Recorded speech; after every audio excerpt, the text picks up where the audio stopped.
The purpose of this video is to show how trade unions and other workers' representation bodies are involved in information, consultation and negotiations at company level in cases of restructuring. Restructuring measures are in a large majority of cases synonym with massive job losses. As you probably know, there are quite big differences about how various kinds of representation organs function in different countries. In order to illustrate some of those differences, we are going to have a look at 4 specific cases. The first one being the cost-cutting plan of ThyssenKrupp in Germany 2009, the second one about the closure of a factory and other measures within PSA Peugeot Citroën in France, the third one about the closure of a Meyer-Melhof factory in the UK, and the last one related to the relocation of production between 2 establishments of Electrolux in Italy. So we are going to have a look at how trade union bodies, works councils and workers' representatives at company board level interact in such cases and how they try to influence management's decision. Let's start with the restructuring plan of ThyssenKrupp in Germany 2009. On top of the group, you had the holding controlling 5 business area subsidiaries. Each entity, the holding as well as the business areas companies, were controlled by supervisory boards.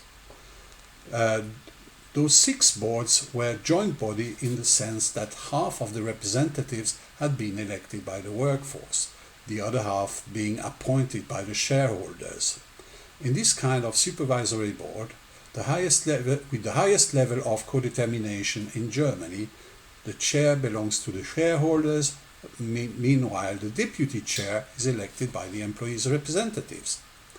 One specificity of the German representation system is that several mandates for employees' representatives at supervisory board level are earmarked for trade union officials. They have to be elected by all the workforce. But in the case of ThyssenKrupp, trade union officials from IG Metall had of course been elected by the workforce to those bodies. At all levels of the group, you would also find works councils. A group works council at the level of the holding and central works council for each business area. And then local works council in the establishment of ThyssenKrupp in Germany.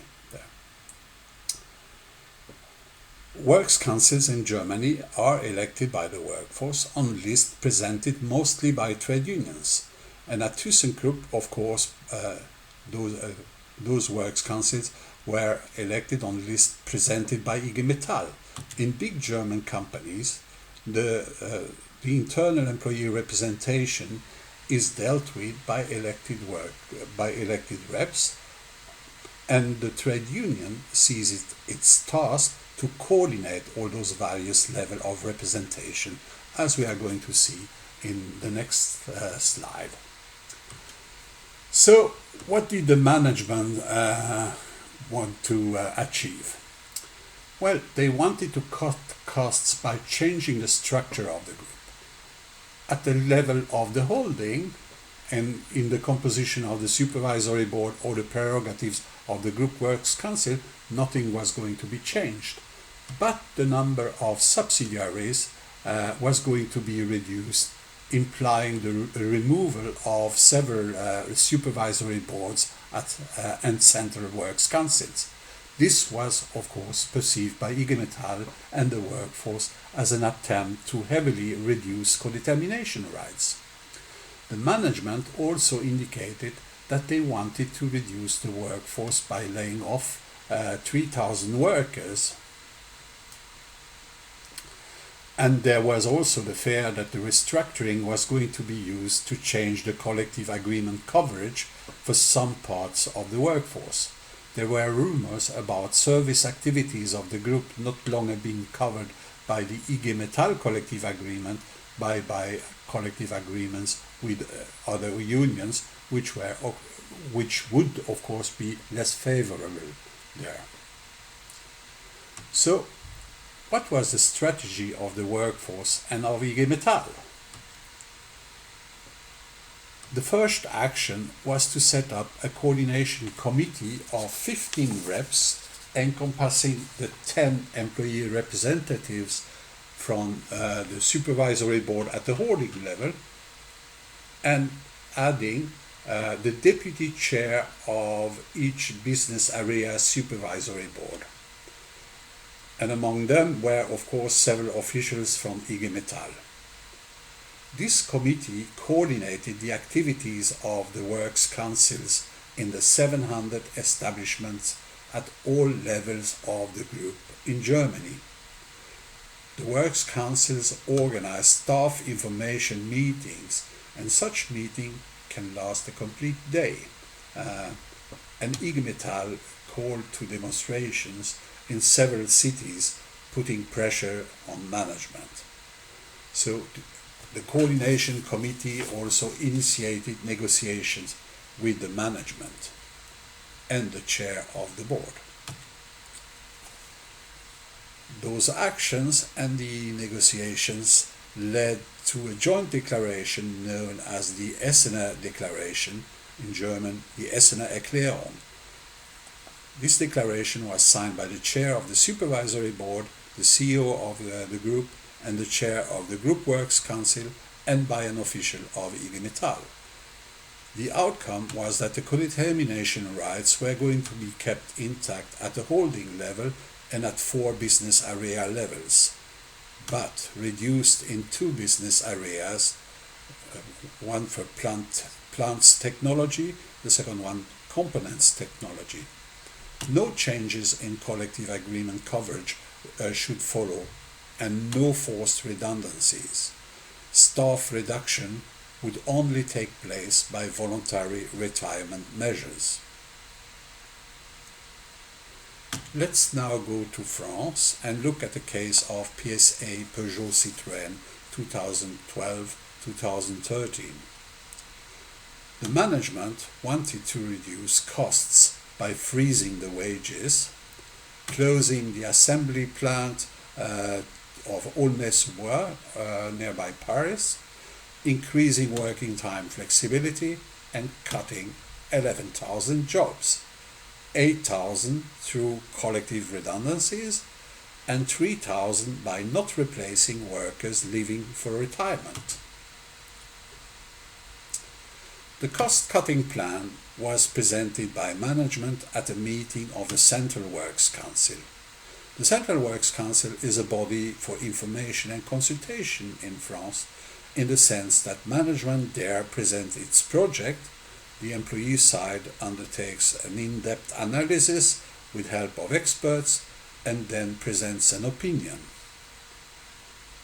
The management is after that free to choose the way they want, but they will have to negotiate with trade unions about the social consequences of their actions. And in the case of Peugeot Citroën, 7 different unions were involved.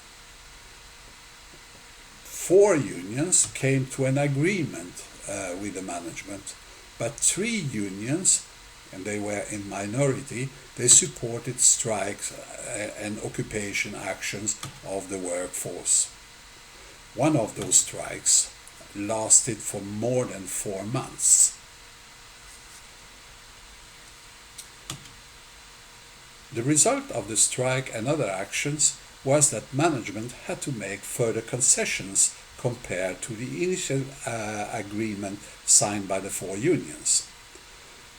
But the unions had to accept wage freezes during 2014 and possibly 2015, increased working time flexibility, the final closure of the Aulnay-sous-Bois factory. But the forced collective redundancies number was reduced to 2,000, and the severance paid for workers going to be laid off was seriously improved. Workers with more than 10 years seniority can get up to 60,000 euros instead of less than 20,000 previously. So let's go to the UK. Packaging Group belongs to the Meyer-Melhof Group, founded by the Meyer-Melhof family in Austria. Here are some of the family members on a photo during a hunting party. The group owned a packaging factory in Bootle, nearby Liverpool, in the UK. After having lost a contract with Kellogg's, the management decided to reduce the workforce in this factory by laying off 45 workers.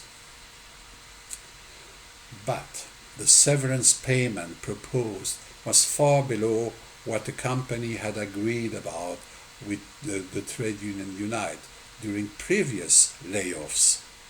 So the workforce went on strike. And the group then decided to close the plant completely.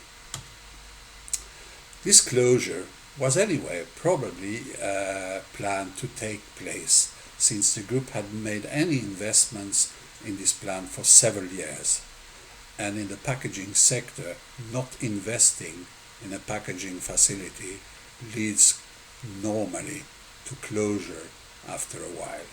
So the final struggle was about the terms and conditions of the collective redundancy package. Unite and the workforce picketed the factory in Bootle and organized demonstrations. But Unite had also to be creative in finding new means of actions. They filed a complaint to the OECD, claiming that the group was violating the guidelines for multinational enterprises adopted by these organizations. Unite also sent a letter to the Norwegian government, since the Norwegian Sovereign Fund owned a minority share in the group. Some Unite activists also staged a protest during a sermon held by a Meyer-Melhof family member in a cathedral in Austria. Finally, Unite, together with sister unions from several countries and the support of Global Union, staged a protest demonstration at the General Shareholder Assembly of the group in Vienna. The outcome of those actions was, although the plant was finally shut down, that the severance package paid to the 145 workers laid off was in line with the demands of Unite. The last case is about the relocation of production between two factories of the Electrolux Group in Italy. In 2008, the group decided to move all the production from the plant in Scandicci, nearby Florence, to the plant of Susegana, nearby Venice. The closure of the Scandicci plant was going to affect 430 jobs. In Italy, such cases are, from the workforce side, normally handled by the RSU, Rappresentanza Sindacale Unitaria. This is a joint body for trade union reps elected by all the workforce, and the metal workers' unions from all three Italian confederations were represented in this body.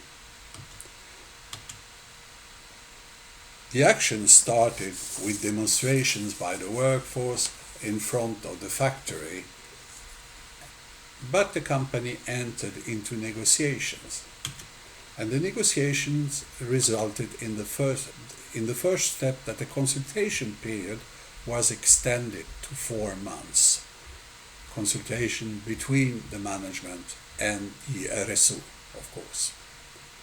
Finally, Electrolux agreed to sell the plant in Scandicci to an Italian enterprise, Energia Futura, and the agreement stated that Energia Futura was going to take over 370 workers on the same terms and conditions. For the 60 remaining workers, Electrolux created and financed an outplacement structure supposed to help the workers to find other jobs there. So we have had a look at 4 different cases, and I hope it was useful for you. But for more information, please go to the website Worker Participation EU, where you can find a lot of information about trade unions in EU countries, about Works Council, representation at board level, and other kind of representation bodies. Thank you very much for watching. Goodbye.